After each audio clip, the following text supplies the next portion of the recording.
apóstolo Paulo,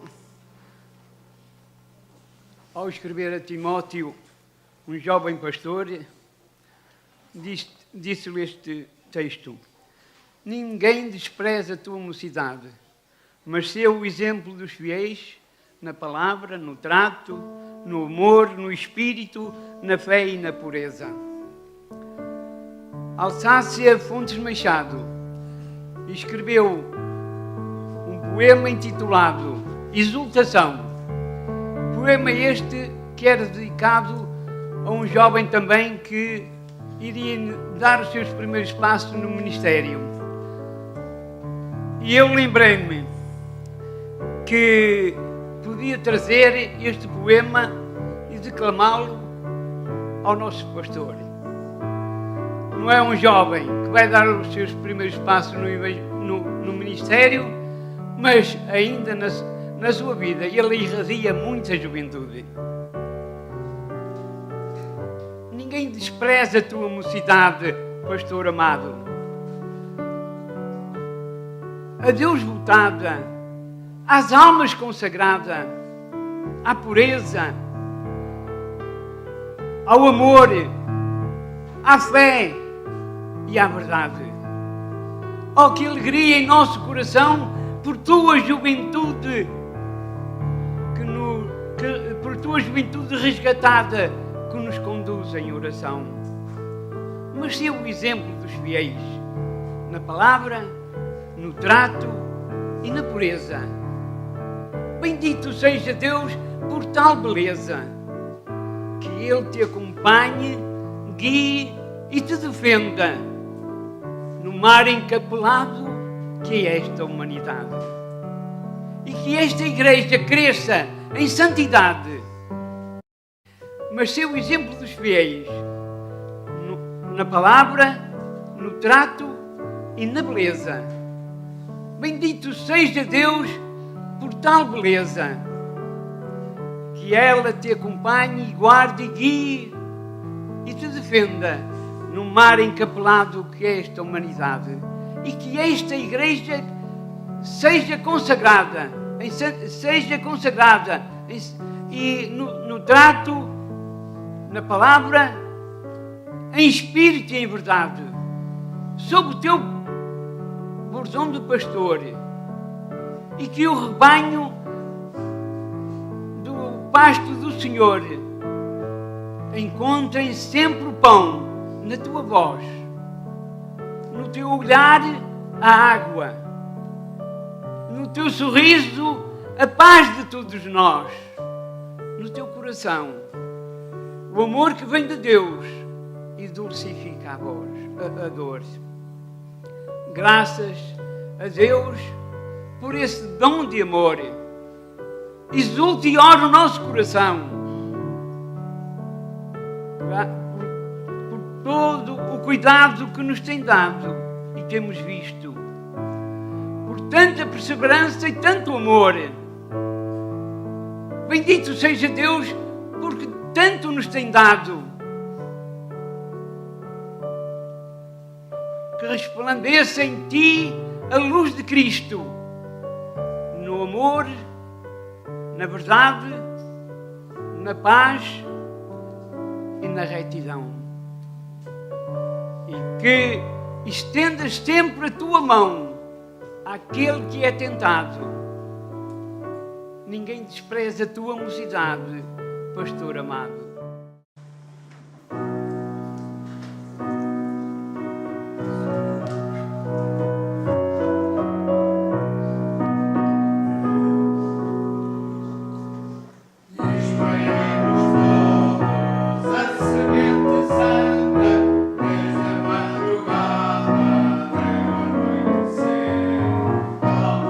Guardando o tempo da colheita, quando alegre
queridos irmãos e amigos que nos visitam aqui esta manhã, sejam bem-vindos à casa do Senhor, nesta manhã em que nós, de alguma forma, homenageamos o pastor que o Senhor colocou para tomar conta deste rebanho. Na realidade, eu tenho tido o prazer desde que estou aqui nesta igreja, há vários anos e por várias vezes, ter a oportunidade de trazer a mensagem no dia do pastor. Já lhe perdi a conta, inclusive. Vá lá que o pastor tem sido sempre o mesmo. E as pregações vão andando de um ano para o outro. Mas desta vez a irmã Abigail fez o favor de me dizer: olha, nós vamos usar a parábola do semeador como tema principal. Pronto, e eu fiquei um pouco mais sossegado porque, falando sobre a parábola, não preciso de dizer nem bem nem mal do pastor e, portanto, estou mais tranquilo em relação àquilo que tenho que dizer. Então, eu ia pedir aos irmãos para abrirem comigo em Mateus, no capítulo 13. Pedir aos irmãos que pudessem que ficassem de pé, por reverência à palavra do Senhor. E então, Mateus, capítulo 13, dos versículos 1 até ao versículo 9. Mateus 13, 1 a 9, diz então assim a palavra do Senhor. Naquele mesmo dia, saindo Jesus de casa, assentou-se à beira-mar. E grandes multidões se reuniram perto dele, de modo que entrou num barco e se assentou, e toda a multidão estava em pé na praia. E de muitas coisas lhes falou por parábolas, e dizia: Eis que o semeador saiu a semear. E ao semear, uma parte caiu à beira do caminho, e vindo as aves a comeram. Outra parte caiu em solo rochoso, onde a terra era pouca, e logo nasceu, visto não ser profunda a terra. Saindo, porém, o sol, a queimou, e porque não tinha raiz, secou-se. Outra caiu entre os espinhos, e os espinhos cresceram e a sufocaram. Outra, enfim, caiu em boa terra, e deu fruto a 100, a 60 e a 30 por um. Quem tem ouvidos para ouvir, ouça. Até aqui a palavra do Senhor, os irmãos podem sentar. E então esta parábola do semeador começa por nos dizer que Jesus saiu de casa e se assentou à beira-mar. Jesus estava ali junto às margens do lago de Genezaré e a multidão, sabendo que Jesus estava ali, foram de encontro a Jesus por diversas razões diferentes, obviamente, mas o que é certo é que, sabendo que Jesus estava ali, de alguma forma o procuraram. Jesus subiu até ao barco de Pedro, que estava ali parado, e afastou-se um pouco mais daquilo que era aquele pedaço de terra que ali tinha, e dentro daquele barco, com certamente algum balancear ali das ondas, o mestre teve uma visão daquelas pessoas que ali estavam, ávidas de alguma forma, ouvir aquilo que Jesus tinha para dizer ou ver aquilo que Jesus tinha para fazer.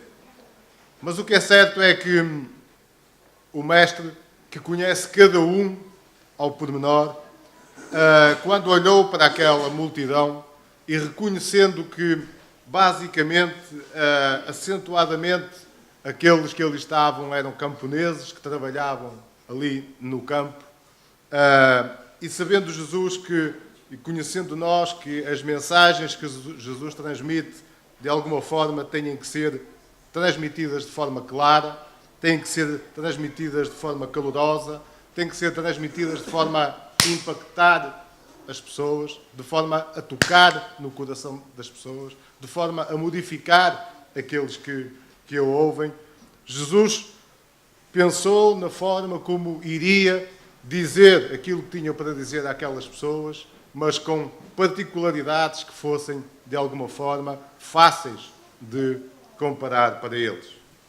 E então, Jesus pensou na forma de comparar os solos que ali existiam e que aquelas pessoas conheciam no trabalho do dia-a-dia, com os corações daqueles mesmos que eles estavam para ouvir a sua a sua palavra.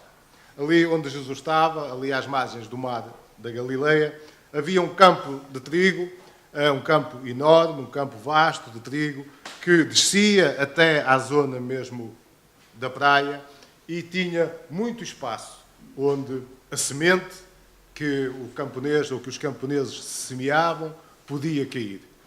Tanto espaço quanto a multidão ou o coração, os corações da multidão que estavam ali para ouvir a semente que era a palavra que Jesus tinha para lhes dar. Mas nas bordas desses caminhos havia um chão bastante duro, um chão que estava calcitado pela passagem dos cavalos, das mulas, das carroças, dos homens, no transporte ali do trigo. Depois havia também terra boa. Havia toda aquela planície de Genezaré que tinha uma plantação rica, forte e muito frutífera de trigo. Mas Jesus, olhando, conseguiu ver ainda também um trecho de solo bastante rochoso. Solo coberto com uma fina camada de terra que disfarçava toda a rocha que estava por baixo, mas era um solo que depois daquela terra fina estava carregado e apertado por pedras e por rochas. E depois, ainda cercando o lago ali de Genezaré, havia mais à frente alguns campos onde cresciam os cardos, onde cresciam as ortigas, qualquer e todo o tipo de plantas espinhosas. Então Jesus encontrou ali o cenário ideal para falar àquela multidão. E olhando um pouco mais de longe, dentro daquele barco, Jesus disse-lhes, e pensou certamente, meus filhos, eu sei que vieram aqui para me ouvir. Eu sei que vieram aqui para se encontrarem comigo. Eu sei que vieram aqui com as expectativas em alta. Eu sei que vieram aqui por diversos motivos. Alguns para, certamente, à espera que eu vos dê pão para comerem. Outros, certamente, à espera que eu faça uma cura de uma doença que têm. Outros à espera de um outro tipo de milagre. E alguns, realmente, para ouvirem a verdade que eu tenho para vos dizer. E Jesus falou-lhes daqueles 4 tipos de solos, comparando com os 4 tipos de corações. E aquilo que Jesus tinha para lhes dizer logo de início era que não tinha boas notícias para lhes dar. Olhando para os 4 tipos de solo, olhando para a multidão, Jesus não tinha boas notícias para lhes dar. Jesus tinha apenas 25% do solo como solo bom, como terra boa, para a semente frutificar. Jesus tinha apenas 25% dos corações daquela multidão como corações bons, abertos e preparados para ouvir a palavra do Senhor, para crerem nela e para ela poder frutificar. Por outro lado, Jesus tinha 75% de solo mau. 75% de corações, de alguma forma, ruins, que não iam permitir que a palavra do Senhor frutificasse tanto quanto o Senhor pretende. Mas, meus irmãos, a primeira reflexão que eu queria fazer esta manhã era se Jesus estivesse aqui hoje. Se Jesus estivesse aqui hoje e nós fôssemos aquela multidão, que percentagem de corações bons, abertos à palavra do Senhor e permitindo que ela frutifique, qual seria a percentagem de corações, desses corações que o Senhor encontraria aqui esta manhã? Esta é a primeira reflexão que eu queria fazer com os irmãos. Porque aquela parábola não é só para aquele tempo. Aquela parábola não é só para aqueles que ouvem a palavra do Senhor pela primeira vez. Aquela parábola é para todo o tempo. E aquela parábola é para nós ainda hoje. E se os irmãos quiserem ver comigo, onde é que nós podemos encontrar praticamente o mesmo texto? O texto que serviu naquele dia, que vai servindo durante todo este tempo e que está aqui no livro de Apocalipse, no capítulo 3, como servindo para o futuro. Abram comigo, por favor. Apocalipse, capítulo 3, versículos 14 até 22. Apocalipse, capítulo 3, versículos de 14 até 22.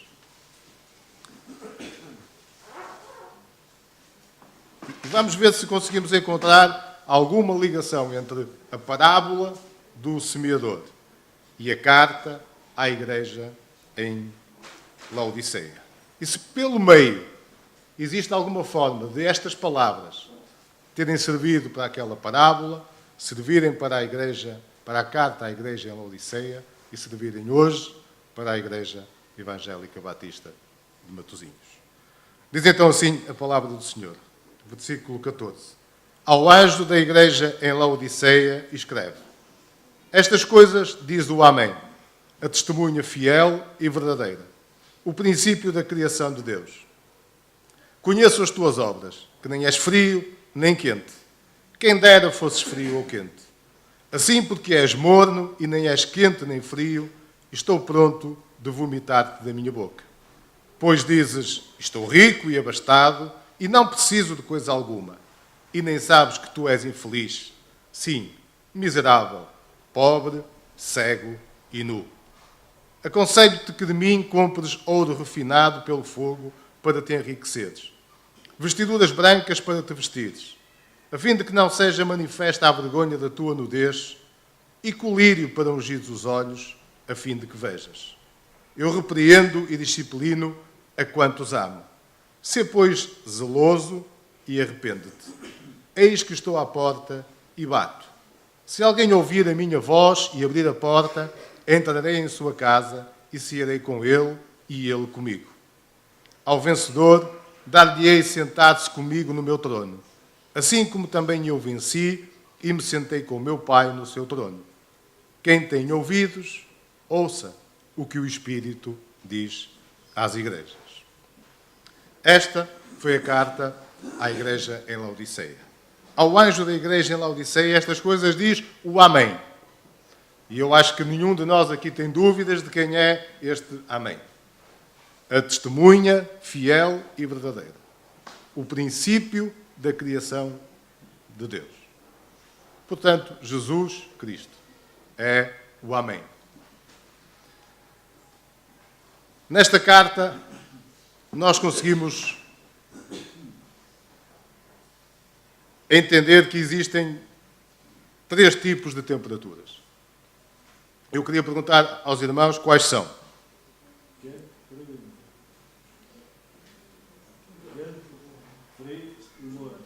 3 tipos de temperaturas. Frio, quente e morno. Lá na parábola do semeador, haviam 4 tipos de solos, 4 tipos de corações. Então vamos comparar e vamos ver quais são estes 4 tipos de corações, muito rapidamente. E entender onde é que estes 4 tipos de corações encaixam neste frio, quente e morno. Muito rapidamente, porque os irmãos conhecem a parábola do semeador, também, ou grande parte de vós até melhor do que eu. Em primeiro lugar, temos a semente que cai na beira do caminho. E esta semente é aquela semente que cai naquele caminho que vimos há pouco, duro, recalcitado pela passagem dos cavalos, das mulas, das carroças, dos homens. Aquele terreno onde a semente cai e salta. Nem sequer lá fica. Tão duro é o chão. O semeador semeia e a semente, conforme cai, salta, e não há forma nenhuma de a semente entrar naquele terreno. Este terreno remete-nos para os homens de coração duro, para aqueles que a semente lhes é lançada a primeira vez, a segunda vez, a terceira vez, E eles endurecem o coração, de forma a que a palavra não lhes toque, de forma a que a palavra não entre no seu coração. Endurecem o seu coração de tal forma a que ela não consiga penetrar. Se andarmos um pouquinho para trás, Mateus 13, nos versículos 14 e 15. Estes que endurecem o coração. Estes que são tão duros que a palavra nem sequer lhes consegue tocar. Tal como profetizou Isaías. Está lá no versículo 13. Ou no versículo 14. De sorte que neles se cumpre a profecia de Isaías.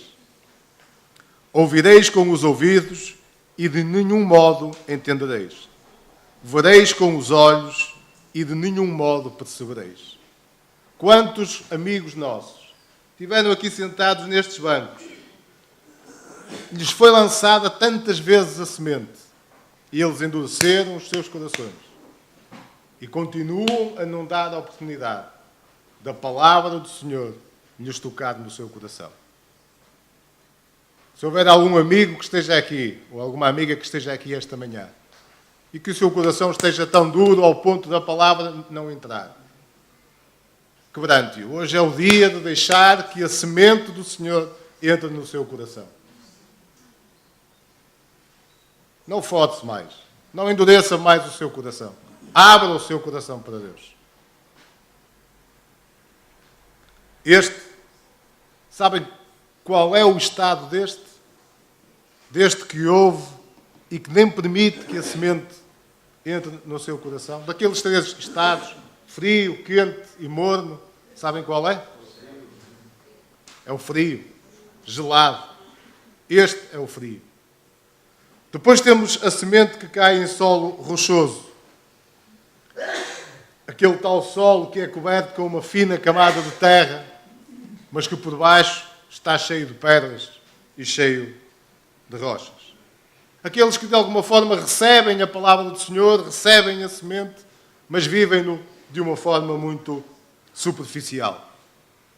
São aqueles que, se quiserem, têm um pé dentro da igreja e o outro pé fora da igreja. Mas estes têm o pé fora da igreja, bem mais fora da igreja do que o pé que está dentro. Ou seja, se calhar daqui para ali estará dentro da igreja e toda esta parte daqui para fora estará fora da igreja. São aqueles que estão mais fora do que dentro. São aqueles que pensam que o Evangelho que receberam um dia é uma apólice de seguros. São aqueles que pensam que o Evangelho que receberam um dia é uma proteção contra todas as coisas más, todas as dificuldades que a vida lhes possa trazer. Mas assim que as dificuldades aparecem, assim que as provações surgem, meu Deus, porquê então eu não sou teu filho? Porquê é que me acontece isto a mim? Porquê é que eu fico doente? Porquê é que eu não tenho emprego? Porquê é que eu tenho dificuldades financeiras? Porquê? Então, mas eu não sou teu filho, eu não vou à igreja. Mas têm um pé bem mais fora do que dentro da igreja. Estes também estão aqui no versículo 5 e 6. Outra parte caiu em solo rochoso, onde a terra era pouca e logo nasceu, visto não ser profunda a terra. Saindo, porém, o sol a queimou e, porque não tinha raiz, secou. Chegando às dificuldades, acabou-se o Evangelho. Ainda nos versículos 20 e 21. O que foi semeado em solo rochoso, esse é o que ouve a palavra e a recebe logo com alegria, mas não tem raiz em si mesmo, sendo antes de pouca duração. Chegando a angústia ou a perseguição por causa da palavra, logo se escandaliza. Sabem quem são estes? São os mornos. Estes são os mornos. Mas depois há ainda aquela semente que cai entre os espinhos, entre os cardos, entre aquelas plantas difíceis de tratar. Se virmos aqui em Mateus, no versículo 7 e 8, outra caiu entre os espinhos. e os espinhos cresceram e a sufocaram. Outra, enfim, caiu em terra boa e deu fruto a 100, a 60, a 30 por um. Estas que caíram entre espinhos são aqueles que, na realidade, ouvem a palavra, aceitam a palavra, mas quando os espinhos da vida aparecem, e estes espinhos, meus amados irmãos, são os cuidados da vida, são as dificuldades da vida, são aqueles que recebem a palavra, conhecem a palavra, mas que arranjam sempre razões do mundo para se deixarem cair naquilo que são as facilidades deste mundo, que se deixam cair nas facilidades desta sociedade, que se deixam cair nos prazeres mundanos, que se deixam cair nas tentações e que, depois de caírem em tanta coisa, acabam por sucumbir, sufocados pelo pecado. Tal como esta semente cresce e é sufocada por estas plantas. Também este coração recebe a palavra, deixa que a palavra cresça, mas as tentações do mundo são tantas que acabam por o sufocar com o pecado. Não conseguem libertar-se da vida pecaminosa do mundo. E por isso acabam também eles por cair. Tal como está no versículo 22. O que foi semeado entre os espinhos é o que ouve a palavra. Porém, os cuidados do mundo e a fascinação das riquezas sufocam a palavra. E estes não morrem, mas ficam infrutíferos, tal como diz a palavra do Senhor. Sabem quem são estes? Sabem quem são estes? Os mornos. Temos um tipo de frios, dois tipos de mornos. E depois temos aqueles que caem em terra boa. Aqueles que deixam, recebem a palavra do Senhor, aqueles que a recebem com alegria, aqueles que a ouvem, aceitam e a compreendem, aqueles que entendem que o Evangelho é a boa nova de Deus para cada um de nós. Aqueles que sabem que, através de Jesus, o seu pecado lhes foi perdoado. Aqueles que sabem que Deus se reconciliou com eles através de Jesus. Aqueles que sabem que Jesus perdoou e veio para levar os seus pecados. Esses são aqueles que têm um coração bom para receber a palavra.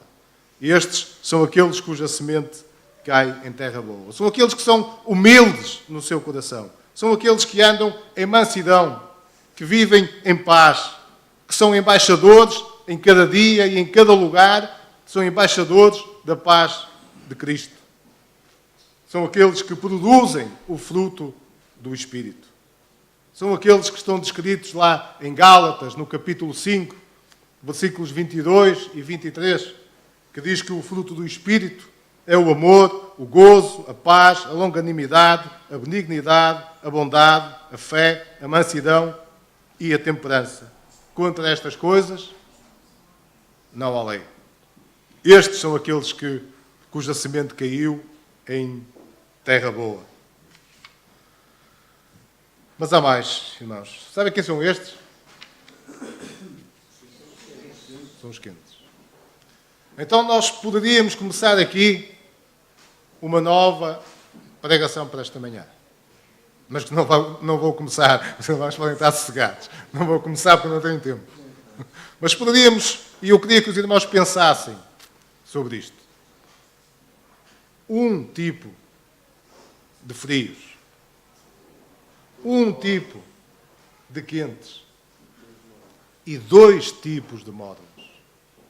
Os corações que o Senhor Jesus encontrou, os corações para quem o Senhor Jesus que se refere nesta carta à igreja a Laodiceia, será que não são os mesmos corações para quem o Senhor Jesus falaria esta manhã, dizendo, na minha igreja, no meu povo, eu tenho um tipo de crentes frios, aqueles que nem ouvem a palavra, nem crentes são. Tenho um tipo de crentes quentes, aqueles que vivem alegremente de acordo com a minha vontade. E tenho dois tipos de crentes mornos. O quanto nós poderíamos falar disto, irmãos? O quanto nós poderíamos olhar para nós? O quanto eu poderia olhar para mim e dizer: onde é que eu estou? Sou frio? Onde é que eu estou? Sou quente? Cuidado, há aqui um espaço muito grande onde existem dois tipos de crentes mornos. Não sei se estes tipos de crentes mornos passassem todos para o lado dos quentes, certamente que a palavra do Senhor e a Igreja do Senhor aqui na terra estariam muito mais fortes. Mas isso seria para outro tema mais à frente. Esta manhã, aquilo que eu quis foi refletir apenas um pouco sobre isto, para nos lembrar de que quem dá a palavra é Deus. A semente é a palavra. Quem a frutifica ou quem a faz frutificar é o Espírito Santo. Mas quem tem que a semear é cada um de nós. Nós é que a temos que semear. Cada um com o seu grau de responsabilidade perante Deus. E depois, aquele que o Senhor colocou aqui nesta igreja para gerir ou para tratar, para cuidar deste rebanho. Aquele que o Senhor chamou há muitos anos atrás para o ministério. Que hoje é o pastor da nossa igreja. Aquele a quem Deus confiou este trabalho de fazer que parte muito significante do seu rebanho não seja morno. Aquele que tem a responsabilidade de fazer com que estes mornos possam de alguma forma ouvir a palavra do Senhor e serem crentes mais quentes. Aquele que tem a obrigação de fazer com que o seu ministério não seja morno. Que a sua igreja não seja tal e qual uma igreja como a de Laodiceia. Que aquela semente que cai nos terrenos não tão bons, de alguma forma, possa vingar. Eu estaria aqui a manhã inteira, certamente, a dizer-vos quais são as responsabilidades tamanhas que o pastor da nossa igreja encontra a cada dia pela vontade do Senhor. E muitas vezes elas não são bem-sucedidas. Muitas vezes aquilo que é o trabalho feito por ele cai no solo duro. Muitas vezes muito daquilo que são as preocupações dele caem em solo duro. Muitas das que são as aflições dele caem em solo duro. Algumas vezes, pela graça do Senhor, caem também em terra boa e frutificam.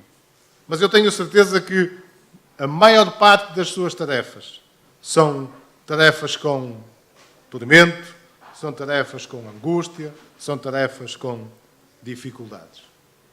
E eu já disse algumas vezes nestas oportunidades que tenho tido de trazer a palavra neste dia, de que cada um tem uma responsabilidade muito grande a prestar perante o Senhor no dia do juízo final.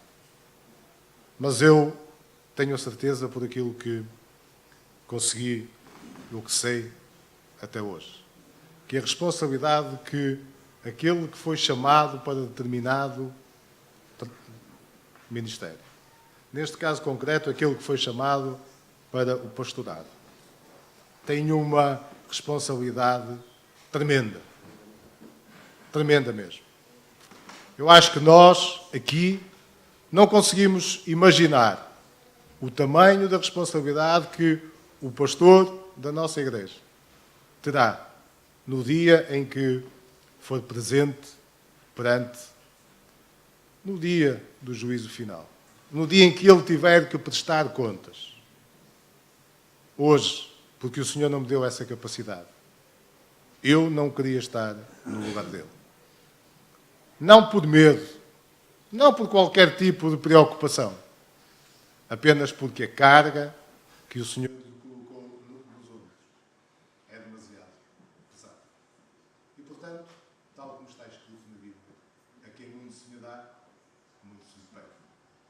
Por isso, eu temeria, e de que maneira, se tivesse que me encontrar frente a frente com Deus, para lhe prestar contas de tudo aquilo que Ele me mandou fazer durante os meus anos de ministério. Por isso, nesta manhã, aquilo que eu queria era dar uma palavra de conforto, de consolo, de carinho, de avisar, de amor fraterno ao nosso pastor.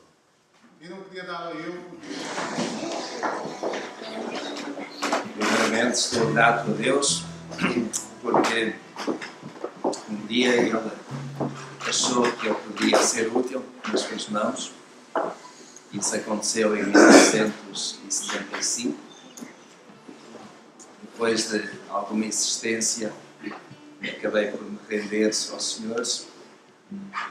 Segui estudos no seminário e em 1980 fui então separado, consagrado para o ministério.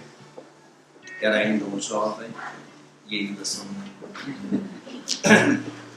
Embora os anos naturalmente vão passando, mas 34 anos de ministério, 22 dos quais aqui, entre vós, e para mim é uma alegria, tem sido uma alegria, no meio de lutas, dificuldades, mas o Senhor tem sido connosco.